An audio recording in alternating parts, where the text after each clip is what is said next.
अस्सलाम वालेकुम, मेरा नाम है रमशा इकबाल और आज हम लोग चैप्टर नंबर 14 स्टार्ट करने वाले हैं। ये थोड़ा सा लेंथी चैप्टर है और ये बहुत इम्पॉर्टेंट है, और लेकिन ज़्यादातर बच्चे ये वाला चैप्टर चॉइस में छोड़ते हैं क्योंकि ये बहुत लेंथी है। लेकिन ये बहुत इजी चैप्टर है अगर आपको कोई इसकी समझ आ जाए। ठीक है, तो हमारे चैप्टर का नाम है रिप्रोडक्शन। आज हम लोग दो टॉपिक्स कवर करेंगे, रिप्रोडक्शन और दूसरा आता है मेथड्स ऑफ एसेक्सुअल रिप्रोडक्शन। ठीक है, मेथड्स ऑफ एसेक्सुअल रिप्रोडक्शन भी बहुत लेंथी टॉपिक है, लेकिन हम लोग इसमें सिर्फ दो मेथड आज डिस्कस करेंगे। एक है बाइनरी फिशन और दूसरा है फ्रेगमेंटेशन। सबसे पहले हम लोग रिप्रोडक्शन की बात करें। रिप्रोडक्शन का क्या मतलब होता है? आसान लफ्ज़ों में देखें, रिप्रोडक्शन का मतलब होता है कि पेरेंट से ऑफस्प्रिंग्स प्रोड्यूस करना, सिंपल रिप्रोड्यूस करना। तो इसमें होता क्या है कि प्रोडक्शन होती है इंडिविजुअल्स की ऑफ द सेम स्पीशीज़, यानी कि अगर प्लांट्स है, उसकी कोई एक स्पीशी है तो उसने उसी तरह का ही आगे प्लांट बनाना होता है। ठीक है, ऐसा नहीं है कि कोई एक स्पीशी है प्लांट की और उसने आगे कोई दूसरी स्पीशी रिप्रोड्यूस कर देनी है, ऐसा नहीं होता। जो सेम स्पीशी है उसने आगे प्रोड्यूस करने होते हैं individuals of the same species. ठीक है, तो इसमें क्या होती है, प्रोडक्शन होती है स्पीशीज़ की, यानी कि हमारे पास अगली जनरेशन स्टार्ट होती है स्पीशीज़ की। फिर उन्होंने भी आगे फर्दर ग्रो करना होता है और फर्दर हमारे पास उन्होंने फिर आगे रिप्रोड्यूस करना और फिर आगे फर्दर हमारे पास नेक्स्ट जनरेशन चलेगी। इस तरह से पूरी दुनिया में जितने भी ऑर्गेनिजम्स हैं इस तरह से रिप्रोड्यूस करते हैं। तो हमारे पास रिप्रोडक्शन बहुत एक एसेंशियल फेज़ है हमारी ज़िंदगी का। ठीक है, हर एक ऑर्गेनिज्म ने रिप्रोड्यूस करना होता है। इस क्यों ये हमारे पास एसेंशियल है? ऑब्वियस सी बात है, ताकि कॉन्टिन्यूएशन हो स्पीशीज़ की। अगर स्पीशीज़ रिप्रोड्यूस ही नहीं करेंगे तो फिर आगे स्पीशीज़ डेवलप ही नहीं होंगी। तो स्पीशीज़ की कॉन्टिन्यूएशन के लिए रिप्रोडक्शन ज़रूरी है। इसमें होता क्या है कि कोई एक जनरेशन है, उसका जो जेनेटिक मटेरियल होता है उसने पास करना होता है इनटू द नेक्स्ट जनरेशन। ठीक है, अब पेरेंट जिस तरह का होगा, उसका जिस तरह का जेनेटिक मटेरियल होगा, ऑब्वियसली नेक्स्ट जनरेशन में उसी तरह का जेनेटिक मटेरियल जाएगा और उसी तरह की स्पीशीज बनेंगी। अब कुछ हमारे पास स्पीशीज इस तरह की भी होती है जिन्होंने बहुत ज़्यादा स्पीशीज रिप्रोड्यूस कर देनी होती है, जिसमें हमारे बैक्टीरिया आ जाते हैं। इस तरह के हमारे प्रोकैरियोट्स और यूनिसेलुलर यूकैरियोट्स वगैरह आ जाते हैं। तो इन्होंने बहुत ज़्यादा कभी कभार स्पीशीज़ ये क्या करते हैं, कभी कभार नहीं बल्कि हमेशा ही इनकी रिप्रोडक्शन बहुत वास्ट होती है। ठीक है, तो इस केसेस में क्या होता है कि रिप्रोडक्शन तो बहुत ज़्यादा हो जाएगी, स्पीशीज़ बहुत ज़्यादा हो जाएंगी। तो कुछ क्या होते हैं, इंडिविजुअल्स मर जाते हैं, रिप्रोडक्शन एज में पहुंचने से पहले ही मर जाते हैं। ये भी अच्छा है एक तरह से। ये किस सेंस में अच्छा है? अच्छा, मरते किस सेंस, किन रीजंस की वजह से? पहले तो ये देख लेते हैं कि इंडिविजुअल्स मर सकते हैं, उसमें हमारे पास ये आ जाता है कि उनको कोई डिजीज़ वगैरह होगी, उससे भी मर सकते हैं। इसके अलावा कंपटीशन अगर होगा, यानी कि कुछ एनिमल्स हैं पर्टिकुलर एरिया में, अब वहाँ पे काफ़ी कंपटीशन है फूड के लिहाज से, वाटर के लिहाज से। तो जब कंपटीशन अगर ज़्यादा होगा तो ऑब्वियसली रिसोर्सेज क्या होंगे, कम होंगे, तो कुछ स्पीशीज़ इस लिहाज से मर जाएंगे। तीसरा फैक्टर हमारे पास आ सकता है जेनेटिक फैक्टर्स हो सके, यानी कि किसी के अंदर कोई जेनेटिक डिजीज़ अगर होंगी तो वो अभी रिप्रोडक्टिव एज में पहुंचने से पहले ही मर जाएंगे। तो ये एक तरह से बेनिफिशियल ये इस सेंस में है कि हमारे पास जब जो भी रिप्रोडक्शन एज में पहुंचेंगे जो स्पीशीज़, वो सबसे फिटेस्ट होंगे और सबसे बेस्ट सर्वाइव करने वाले होंगे। ठीक है, जिनमें कोई प्रॉब्लम नहीं होगी, वो रिप्रोडक्टिव एज में पहुंचते हैं। और इससे क्या होता है कि जो नेक्स्ट जनरेशन होती है उसमें हमारे पास सारे एडवांटेजियस कैरेक्टरिस्टिक्स जाते हैं, अच्छे कैरेक्टरिस्टिक्स जाते हैं नेक्स्ट ऑफस्प्रिंग्स में। ठीक है, अब हमारे पास रिप्रोडक्शन की बात करें तो हमारे पास इसकी दो टाइप्स होती हैं। एक हमारे पास होती है एसेक्सुअल रिप्रोडक्शन, एक होती है सेक्सुअल रिप्रोडक्शन। एसेक्सुअल रिप्रोडक्शन हम लोग देखें कहाँ किस किस में होती है, ये प्लांट्स आ जाते हैं, इसके अलावा प्रोकैरियोट्स आ जाते हैं काफ़ी, इसके अलावा कुछ यूनिसेलुलर यूकैरियोट्स आ जाते हैं, तो इनवर्टिब्रेट्स भी आ सकते हैं। और दूसरी हमारे पास आती है सेक्सुअल रिप्रोडक्शन, जो कि एनिमल्स में होती है, ह्यूमंस में होती है, तो ये हमारे पास होती है सेक्सुअल रिप्रोडक्शन। एसेक्सुअल रिप्रोडक्शन में क्या होता है कि एग्जैक्ट कॉपीज बनती हैं, जिस तरह का पेरेंट होगा उसी तरीके के ऑफस्प्रिंग होंगे, और उसी तरह की आगे जितनी भी स्पीशीज प्रोड्यूस हुई हैं वो भी सारी आइडेंटिकल होंगी। ठीक है, तो एसेक्सुअल रिप्रोडक्शन में हमारे पास फ्यूजन नहीं होती गैमीट्स की, सेक्सुअल रिप्रोडक्शन में फ्यूजन होती है गैमीट्स की। आज हम लोग मेथड्स ऑफ एसेक्सुअल रिप्रोडक्शन के बारे में डिस्कस करेंगे, जो कि ज़्यादातर प्लांट्स में, इनवर्टिब्रेट्स में, यूनिसेलुलर यूकैरियोट्स में अकर होती है।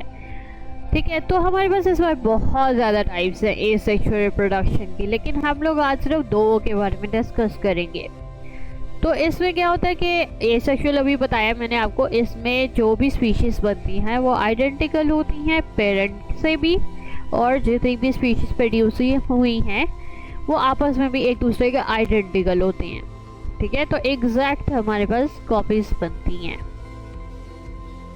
सबसे पहला मेथड आता है एसेक्सुअल रिप्रोडक्शन में, वो है बाइनरी फिजन। बाइनरी का मतलब ही होता है टू, बाइनरी फिजन हो रही है, यानी कि इसमें डिवीजन होती है टू की। ठीक है, यानी कि एक पेरेंट है अगर कोई ऑर्गेनिज्म, तो उससे आगे हमारे पास दो ऑफस्प्रिंग बनेंगे, इसका मतलब ये है। ये किन किन में अकर होती है, इसमें हमारे पास आ जाता है, ये प्रोकैरियोट्स में होती है, बहुत ज़्यादा यूनिसेलुलर यूकैरियोट्स में होती है, इसके अलावा इनवर्टिब्रेट्स में होती है। अब हम लोग हर कैटेगरी में देखते हैं कि किस तरह से उनके अंदर बाइनरी फिजन अकर होती है। सबसे पहले हम बात करते हैं बाइनरी फिजन की इन प्रोकैरियोट्स। प्रोकैरियोट्स में एक एग्जांपल दी हुई है बैक्टीरिया की। प्रोकैरियोट्स और यूकैरियोट्स का अब आप लोग को आइडिया होगा, हम लोग 9th क्लास में बहुत मर्तबा इस बारे में, इसके डिफरेंस के बारे में स्टडी कर चुके हुए हैं कि प्रोकैरियोट्स और यूकैरियोट्स में क्या क्या डिफरेंस होते हैं, हमने पूरी डिटेल के साथ स्टडी किया हुआ है।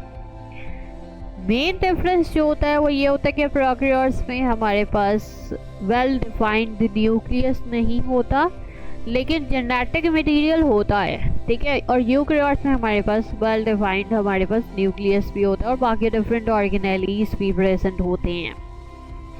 अच्छा, अब हम बाइनरी फिजन की बात करते हैं बैक्टीरिया के अंदर। अब हम लोग सारे स्टेप्स देखते हैं किस तरह से बाइनरी फिजन होती है बैक्टीरिया के अंदर। बैक्टीरिया में क्या होता है, सबसे पहले जो उसके अंदर जेनेटिक मटेरियल प्रेजेंट है, जो कि डीएनए भी हो सकता है, और ज़्यादातर डीएनए ही होता है बैक्टीरिया के अंदर। वायरसेस में होता है कि आरएनए भी हो सकता है, लेकिन डीएनए बैक्टीरिया के अंदर जो है वो क्या होते हैं, सिर्फ डीएनए होता है। अच्छा, बैक्टीरिया में क्या होना है, सबसे पहले डीएनए की डुप्लीकेशन होती है, यानी कि उसने डुप्लीकेट होना होता है, दो बनना होता है, यानी कि डबल हो जाना होता है। ठीक है, फिर उसके बाद क्या होता है कि कॉपीज बन जाती है डीएनए की दो, क्योंकि डीएनए डुप्लीकेट हुआ है, एक डीएनए था लेकिन अब डुप्लीकेट होके दो डीएनए बन गए। फिर उन्होंने सेल के ऑपोजिट पोल्स में चले जाना है। जब हम लोगों ने थोड़ा सा रिकॉल करें, हम लोगों ने 9th क्लास में चैप्टर नंबर 5 में जब हम लोगों ने माइटोसिस मियोसिस के बारे में स्टडी किया था, माइटोसिस में भी हम लोगों ने सारे ये स्टेप्स डिस्कस किए हुए हैं, prophase, metaphase, anaphase and telophase, लेकिन वो माइटोसिस थी। ठीक है, वो ज़्यादातर किस में होती है, ह्यूमंस में होती है, सोमैटिक सेल्स में होती है। ठीक है, लेकिन इसमें हम लोग बाइनरी फिजन की बात करें तो इसमें भी ऑलमोस्ट डिवीजन इसी तरीके से होती है कि हमारे पास क्या हुआ है कि पहले दो कॉपीज बनेंगी डीएनए की और वो ऑपोजिट पोल्स में सेल के चले जाएंगी। फिर क्या होगा, सेल अंदर दरमियान से, सेंटर से उसने इन्वेजिनेट कर देना है, यानी कि वो अंदर की तरफ बेंड होना शुरू हो जाएगा सेल। ठीक है, और साइटोप्लाज्म हमारे पास डिवाइड हो जाएगा 2 में, पहले डीएनए डुप्लीकेट किया, फिर उसकी 2 कॉपीज बन गई, फिर वो ऑपोजिट पोल्स में चले गए और अब साइटोप्लाज्म की भी डिवीजन हो गई है। फिर क्या होगा कि हमारे पास दोनों जब साइटोप्लाज्म अलग हो जाएंगे तो दोबारा से एक नई सेल वॉल दोनों के इर्द गिर्द हमारी क्रॉस मेम्ब्रेन्स के इर्द गिर्द बन जाएंगी और इस तरह हमारे पास 2 डॉटर बैक्टीरिया बन जाएंगे, जो के बाद में दोबारा फिर से वो साइज में ग्रो करेंगे और उसके बाद उन्होंने फर्दर आगे फिर डिवीजन कर देनी है। इस तरह से हमारे पेरेंट से क्या है, एक पेरेंट है और हमारे पास 2 डॉटर सेल्स प्रोड्यूस हुए, फिर ये आगे एक एक दोबारा फिर आगे इस तरह से डिवीजन करते जाएंगे। इसलिए बैक्टीरिया की डिवीजन बहुत फास्ट होती है और बहुत मल्टीपल होती है, बहुत ज़्यादा ये ऑफस्प्रिंग्स प्रोड्यूस करते हैं। अच्छा, ये हमारे पास है पेरेंट बैक्टीरियम, ठीक है। इसके अंदर डीएनए क्या किया, डुप्लीकेट किया। डुप्लीकेट करने के बाद ऑपोजिट पोल्स में चले गए सेल के और साइटोप्लाज्म में डिवाइड होना शुरू हो गया। फिर उसके बाद हमारे पास सेल वॉल भी बन गई है दोनों के इर्द गिर्द और डॉटर बैक्टीरिया प्रोड्यूस हो गए। फिर दोबारा से इन सेल्स ने क्या करना है, ग्रो करना है साइज में और फर्दर आगे डिवाइड कर देना है। यहाँ पे हमारे पास एक दूसरी एग्जांपल भी दी हुई है अमीबा की। ये हमारे पास पेरेंट अमीबा है, इसके अंदर एक न्यूक्लियस है, फिर न्यूक्लियस ने क्या किया, डिवाइड किया। यहाँ पे क्या है, हमारे पास डीएनए नहीं है, यहाँ पे न्यूक्लियस है, ठीक है, यानी कि ये एक यूकेरियोट है। उसके बाद आता है हमारे पास इसमें डॉटर न्यूक्लियाई ने ऑपोजिट पोल्स में जाना है सेल के और साइटोप्लाज्म ने डिवाइड कर देना है। सेम वही प्रोसीजर है। फिर उसके बाद सेल वॉल बनेगी और डॉटर हमारे पास अमीबा बन जाएंगे। ये हमारे पास है बाइनरी फिजन की प्रोकैरियोट्स में। अब हम लोग दूसरी कैटेगरी देखते हैं, यूनिसेलुलर यूकेरियोट्स। यूनिसेलुलर यूकेरियोट्स में किस तरह से बाइनरी फिजन होती है, इसमें भी सेम प्रोसीजर है, इतना कोई डिफरेंस नहीं है। सारे हर एक देखिए हर एक ऑर्गेनिज्म में जो भी बाइनरी फिजन करते हैं उनका सेम प्रोसीजर है, डिफरेंस नहीं है इतना। अच्छा, इसमें क्या होता है कि पेरेंट ऑर्गेनिज्म के अंदर न्यूक्लियस है, ठीक है, उसने डिवाइड करना है और ये किस तरह से डिवाइड करेगा, यूकेरियोट्स की बात हो रही है तो माइटोसिस होगी, ठीक है। तो माइटोसिस होगी, न्यूक्लियस डिवाइड करेगा, फिर उसके बाद साइटोप्लाज्म का डिवीजन होगी और डॉटर सेल्स हमारे पास इक्वल साइज के प्रोड्यूस हो जाएंगे, सिमिलर टू द प्रोकैरियोट्स अभी जो हम लोगों ने देखी है बैक्टीरिया के अंदर। इसी तरह से इसमें सिर्फ न्यूक्लियस की डिवीजन होती है, उसमें डीएनए की होती है। फिर डॉटर सेल्स हमारे पास दोबारा से ग्रो करेंगे साइज और फर्दर डिवीजन कर देंगे। अब हम लोग तीसरी कैटेगरी देखते हैं, बाइनरी फिजन इन इनवर्टिब्रेट्स। इनवर्टिब्रेट्स की में क्या होता है कि इस तरह के रिप्रोडक्शन में ये होता है कि जो बॉडी होती है उसने कट हो जाना होता है इन 2 हाफ्स, ठीक है।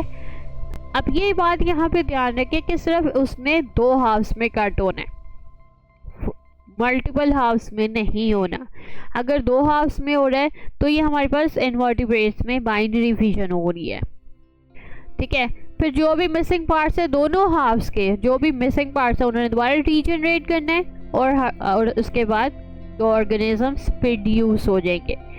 ये वाली एसेक्सुअल रिप्रोडक्शन ज़्यादातर प्लेनेरिया और एकिनोडर्म्स में होती है। ये प्लेनेरियन की यहाँ पे डायग्राम दिखाई हुई है, किस तरह से हमारे पास बाइनरी फिजन होती है। ये हमारे पास प्लेनेरिया है, वो फर्दर आगे यहाँ पे डिवाइड होने लगा है, उसकी कटिंग होने लगी है उसकी बॉडी की, यहाँ से कट हो जाएगा, फिर उसके बाद यहाँ पे भी प्लेनेरिया बन जाएगा और यहाँ पे भी बन जाएगा, यानी कि जो भी मिसिंग पार्ट, इसका भी जो ऊपर वाले का मिसिंग पार्ट था वो भी बन जाएगा और जो नीचे वाले का मिसिंग पार्ट था वो भी बन जाएगा और इस तरह से हमारे पास सिंगल प्लेनेरिया से 2 प्लेनेरिया रिप्रोड्यूस हो जाएंगे एसेक्सुअली। अच्छा, अब एक और कैटेगरी है यूनिसेलुलर ऑर्गेनिजम्स की बताई हुई है। अमीबा को हम लोगों ने अभी ऊपर भी डिस्कस किया है, लेकिन यहाँ पे एक और कैटेगरी बताई हुई है कि कुछ जो यूनिसेलुलर ऑर्गेनिजम्स होते हैं, लाइक इसमें हमारे पास अमीबा ही है।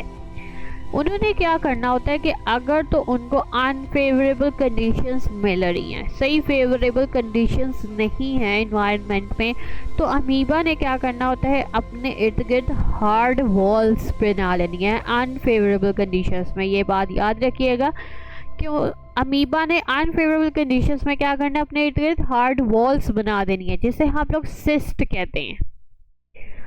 सिस्ट जब बन जाती है, फिर क्या होता है कि जब अमीबा को फेवरेबल कंडीशंस मिल जाती हैं, तो फिर क्या करते हैं, वो दोबारा से पेरेंट न्यूक्लियाई डिवाइड होते हैं, और फिर उसके बाद न्यूक्लियाई की इतनी डिवीजन होती है कि बहुत ज़्यादा न्यूक्लियाई बन जाते हैं। फिर उसके बाद साइटोप्लाज्म की डिवीजन होगी, और फिर साइटोप्लाज्म ने क्या करना है, हर न्यूक्लियस के इर्द गिर्द इनक्लोज कर देना है न्यूक्लियस को। यानी कि अभी मैं आपको नीचे डायग्राम में बताऊंगी, फिर आपको समझ में आ जाएगी, फिर सारे डॉटर सेल्स प्रोड्यूस हो जाएंगे। इसको हम लोग मल्टीपल फिजन कहते हैं। अच्छा, ये हमारे पास है पेरेंट न्यूक्लियाई, ठीक है, ये हमारे पास दरमियान में है न्यूक्लियस, और ये दूसरे ऑर्गेनेलीज है, ठीक है। ये हमारे पास, इसने अनफेवरेबल कंडीशंस को से प्रोटेक्ट करने के लिए ये क्या करती है, अपने इर्द गिर्द सिस्ट बना लेती है, ये सिस्ट की लेयर बना लेती है, ठीक है।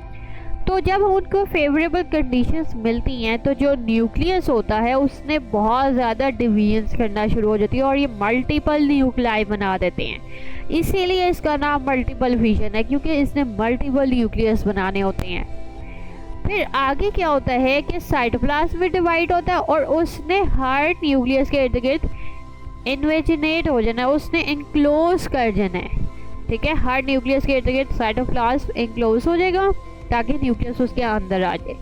फिर उसके बाद इन्होंने डॉटर अमीबा प्रोड्यूस कर देने हैं, ठीक है, और वो हमारे पास बाहर निकल जाते हैं। इसे हम लोग कहते हैं मल्टीपल फिजन, जो कि एक ऑर्गेनिज्म, पेरेंट ऑर्गेनिज्म से हमारे पास क्या है, मल्टीपल फिजन हो रही है, मल्टीपल हमारे पास डॉटर सेल्स प्रोड्यूस हो रही हैं। ये थी हमारे पास सारी बाइनरी फिजन। अब हम लोग अगले मेथड की बात कर रहे हैं एसेक्सुअल रिप्रोडक्शन की, वो आती है हमारे पास फ्रेगमेंटेशन।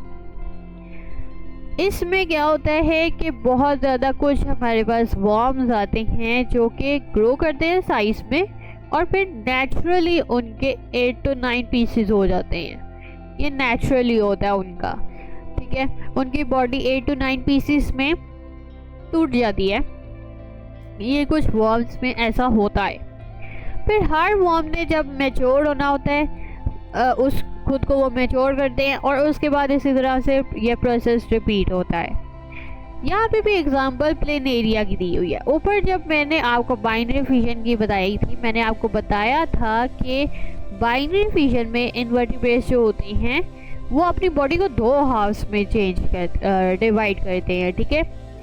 तो यहाँ पे बात लिखी हुई है कि अगर तो प्लेनेरिया 2 हाफ्स में डिवाइड नहीं हुआ, बल्कि 2 से ज़्यादा हाफ्स में डिवाइड हुआ है, तो वो क्या करेगी, फ्रेगमेंटेशन करेगी, ठीक है। तो इसमें फ्रेगमेंटेशन किस तरह से होती है, यहाँ पे प्लेनेरियन की फ्रेगमेंटेशन दिखाई हुई है। ये हमारे पास सिंगल प्लेनेरिया था, उसकी डिवीजन हुई है 2 से ज़्यादा हाफ्स में, यानी कि 3 हाफ्स हमारे पास हो गए। अब जो भी मिसिंग पार्ट होंगे उसने खुद डेवलप होना है, ठीक है। जब वो खुद डेवलप करेंगे तो फिर उसके बाद उतने ही हमारे पास प्लेनेरिया डेवलप हो जाएंगे। ये हमारे पास क्या है, फ्रेगमेंटेशन है, जिसमें 2 से ज़्यादा हाफ्स में बॉडी कट हो जाती है, डिवाइड हो जाती है। तो फिर आगे हमारे पास मल्टीपल जो हमारे पास ऑर्गेनिजम्स बन जाते हैं, इसे हम लोग फ्रेगमेंटेशन कहते हैं। तो ये था आज हमारा पूरा टॉपिक। मैं अब आपको बुक्स से पढ़ा देती हूँ। यहाँ से आज हम लोगों ने स्टार्ट किया रिप्रोडक्शन की। सबसे पहले तो हम लोगों ने देखी है डेफिनेशन। इम्पॉर्टेंट शॉर्ट क्वेश्चन है ये, किस तरह से एसेंशियल है, और इसकी 2 टाइप्स क्या है, एसेक्सुअल होती है और सेक्सुअल होती है, ठीक है। अगर ये शॉर्ट में आएगा तो आपने ये सारा शॉर्ट में लिखना होगा। वेदर आपको उन्होंने बताया कि आपने टाइप्स लिखनी है नहीं लिखनी है, आपने हमेशा 2 मार्क्स के शॉर्ट क्वेश्चन में सिर्फ डेफिनेशन लिखनी नहीं होती, साथ में एक एग्जांपल लाजमी देनी होती है। अगर एग्जांपल नहीं है तो साथ में कोई उसकी प्रॉपर्टी लिखनी होती है। तो हमेशा शॉर्ट क्वेश्चन में 2 नंबरों का शॉर्ट क्वेश्चन बनाना होता है। एक लाइन का आंसर आपने कभी भी नहीं देना, ये सिर्फ शॉर्ट में ही आएगा, ठीक है।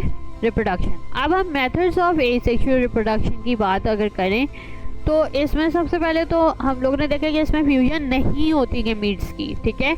इसमें हमारे पास जो भी इंडिविजुअल्स प्रोड्यूस होते हैं आइडेंटिकल होते हैं पेरेंट्स से, ठीक है। ये हमारे पास शॉर्ट में भी आ सकते हैं और अगर ये लॉन्ग में आया तो फिर आपने ये बाइनरी फ्यूजन की विद डायग्राम्स सारी आपने बतानी है, हर एक ऑर्गेनिज्म में किस तरह से बाइनरी फ्यूजन होती है, ठीक है। ये अलहदा से शॉर्ट क्वेश्चन आ जाता है कि कुछ यूनिसेलुलर ऑर्गेनिजम्स में हार्ड वॉल्स बन जाती हैं अनफेवरेबल कंडीशंस में, वो एक्सप्लेन करें किस तरह से बाइनरी फ्यूजन होगी। ये बहुत ज़्यादा इम्पॉर्टेंट शॉर्ट क्वेश्चन है। वो आपको ये भी कह सकता है कि आप डायग्राम से बताएं, तो आपने सिर्फ डायग्राम बनानी होगी, ये बहुत इम्पॉर्टेंट है, ठीक है। ओवरऑल अगर हम फ्रेगमेंटेशन तक बात करें तो ये ज़्यादातर इंपॉर्टेंट शॉर्ट क्वेश्चंस के लिहाज से या लॉन्ग क्वेश्चन में नहीं आता, लेकिन लॉन्ग में भी आ सकता है लेकिन इतना इम्पॉर्टेंट नहीं है, ठीक है। तो ये आपने शॉर्ट क्वेश्चंस के लिहाज से ज़्यादा अच्छे तरीके से प्रिपेयर करना है। और मैंने आपको ये जो डायग्राम का बताया है सिस वाली, ये लास्ट में आपने याद करनी है, हर हाल में आपने ये याद करके जानी है। तो अगर आपको वीडियो पसंद आई है तो लाइक करें, शेयर करें, सब्सक्राइब करें। लिंक आपको नोट्स का डिस्क्रिप्शन में मिल जाएगा, साथ में एक और लिंक दिया हुआ है जो कि फुल बुक का है। अगर आपने वहाँ से स्टडी करना है आप वहाँ से भी कर सकते हैं। अगर आपको किसी चीज़ की समझ नहीं आ रही, किसी टॉपिक की नहीं आ रही, तो आप नीचे कमेंट्स में पूछ सकते हैं। तो आज के लिए इतना ही, अल्लाह हाफिज़।